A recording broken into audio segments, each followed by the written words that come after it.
In the early window today, the Big 12 title race takes a major turn, and it was a pretty disastrous window from a national standpoint for the Big 12. If we're talking about playoff chances, getting a team into the top four in a bye, and or getting two teams into the playoff, not a good early window at all. Welcome in. Big 12 is open for business. This is Open for Business, the best Big 12 podcast and show on planet Earth. I'm your host, John Kurtz. Thank you for joining me. Let's get a little instant reaction here to everything that happened. Okay. Cincinnati goes down at home at the hands of Arizona. A monster win. 30-24 for the Wildcats. A huge win for Brent Brennan, the much maligned, embattled second-year head coach of the Wildcats, gets a massive win. And then, look, if you're thinking about that's Big 12 title race stuff, right? Cincinnati had controlled its own destiny. So much for that. Now, on the other hand, if you're thinking about, hey, is the Big 12 going to get two teams into the playoff? Notre Dame just spanking Pitt today. Not a good result as far as that is concerned. It is 37-9. Looks like that's probably going to be the final score. There's like 13 seconds left in that game. So Notre Dame looked apart today, ladies and gentlemen, unfortunately. And then if we're talking about Texas Tech's odds to get into the top four, they're at number 6 in the college football playoff rankings right now. Texas A&M up there in the top 3, screwing around today with South Carolina when the conversation starts to turn to, man, A&M actually has played the bottom half of the SEC. They have not had a tough schedule. They're down 30-3 at halftime in College Station.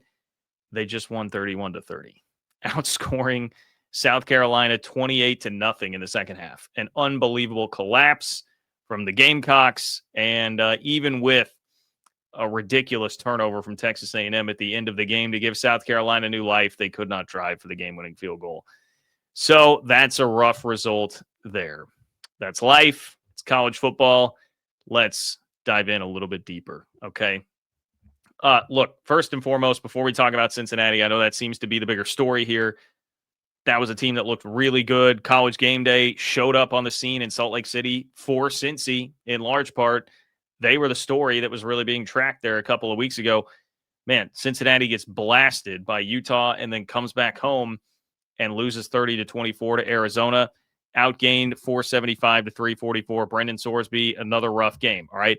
That's definitely a story, but let's praise Arizona. I do not want that to get lost in the shuffle, especially as somebody who's been kind of an Arizona hater.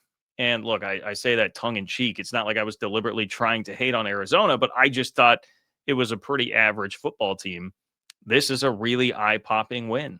Okay. They found a way last week against a very average Kansas team at home. Some of the results this year have not been all that impressive, even in wins from Arizona, but that's not what matters. What matters is finding a way to win. And this is a team I thought was like a 5-7 team back in September, and suddenly they're sitting here now at 7-3 with a shot to go 9-3. And they just won on the road at Cincinnati at Nippert with everything, literally everything on the line for Cincinnati to play for in this game. So you got to give Brent Brennan has proven me wrong and a lot of people wrong this year. And Noah Fafita. That's the other headline to me from this game. Like Noah Fafita completely outplayed Brendan Sorsby. Even in the first half. I mean, Arizona was down 14-10 at half. Couple of missed field goals, and Arizona had just been marching it up and down the field, just struggled a bit to finish drives.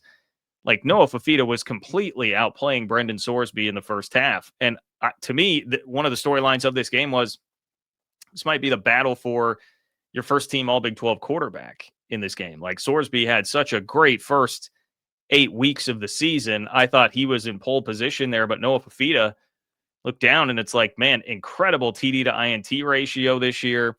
He was averaging about 260 yards per game through the air very quietly under the radar. Like Noah Fafita has been the most consistently good quarterback, I think, in the Big 12. And today he's 23 of 31 for 294 yards, 1 touchdown. And he's making huge play after huge play, slipping balls into tight windows. And he's doing it, by the way, while dealing with an offensive line that really struggles.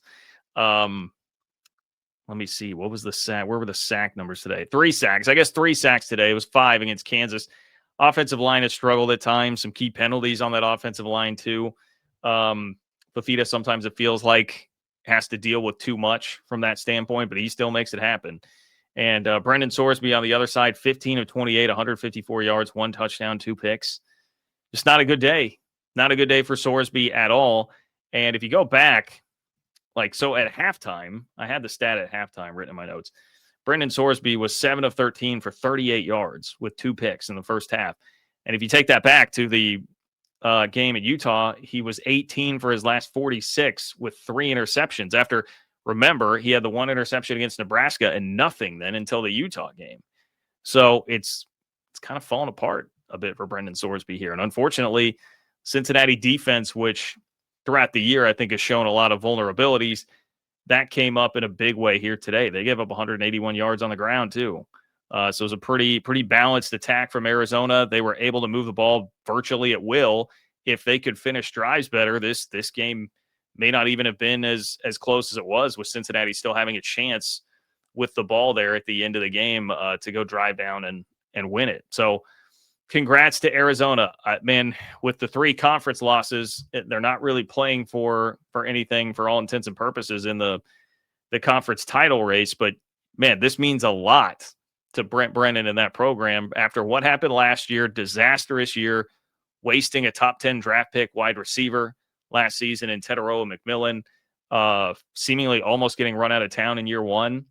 This is just a monster bounce back year for Brent Brennan. So, and, perhaps a feather in the cap for those that would preach a little bit of patience with your head coach, because not running him out after year 1 seems to be a good move there. And yeah, look, it's the big picture stuff. I'm sure I'll talk more about this on the live show tomorrow. But, dude, Texas A&M, that could have helped. That could have really helped. A&M still has to play Texas. They've still got an SEC championship game coming up. Plenty of ways to pick up another loss that could have been the difference between them falling back behind Texas Tech, depending on how Tech finishes the year. If you're trying to talk about Tech inching its way up into that top 4, might have been a long shot anyway, but a blowout loss the way it was headed against South Carolina would have been a major mark at home, no less, against the Aggies, and would have lended a lot more credence to that talking point about, hey, look, A&M's opponents have all been in the bottom half of the SEC standings. So that's a really tough blow. Credit to A&M, for turning it around. Marcel Reed had a fabulous second half after just being a turnover machine in the first half. So Texas A&M figured it out. They're a really good team. Mike Elko's an incredible coach. That was a great hire. Can't say enough about that. Even if they are a bit overrated based on what the schedule has said, I mean, they're definitely a top 10 team. I think when I say overrated, it's, are they a top 3 team? Maybe not. But they found a way today. Win your clunkers, as they would say on the Solid Verbal. And the Notre Dame thing, I was as outspoken against Notre Dame as anybody this past week after seeing where they were in the college football playoff rankings. 3 spots above BYU, despite BYU with a better strength of schedule, better strength of record, better best win, and 1 less loss. All of that is still very frustrating to me, but when you watch Notre Dame, they look good. I mean, that looks like a legit college football playoff team for sure. I understand, and people will say eye test, and metrics, efficiency. I understand it, and it's a tough argument, I think, now for the Big 12 to fight after watching what Notre Dame did today to a top 25 team in Pitt. Now, I will remind you, it is the same Pitt team that did lose to West Virginia earlier this year in Morgantown. Okay, that did happen. Can't change that, but Notre Dame looks good. Hard to deny. And they're playing Syracuse and Stanford final 2 games of the season. They're probably going to roll, and they will definitely be in the college football playoff. That makes it that much more crowded, that much more difficult for a team like Utah, especially, to get in. BYU, maybe we can still have that convo about, if they win out and have just 1 loss and lose the Big 12 championship game, do they have a shot? Maybe. I think for Utah, that was a really tough result today to watch that happen, with Notre Dame winning and winning big, winning emphatically. So I'll keep updating you throughout the day. Planning on at least 1 live show tonight, the late night after BYU TCU, but might hop on after the Utah game, depending on how things go there as well. So you'll be hearing from me plenty, and then we've got the Sunday live show coming up. So if you're a college football fan, you want to get the Big 12 perspective on things, subscribe to this channel, like the video, all of that. really does help. Subscribe to the Open for Business Big 12 newsletter as well at ofbnews.com. Take care, and I will talk to you soon.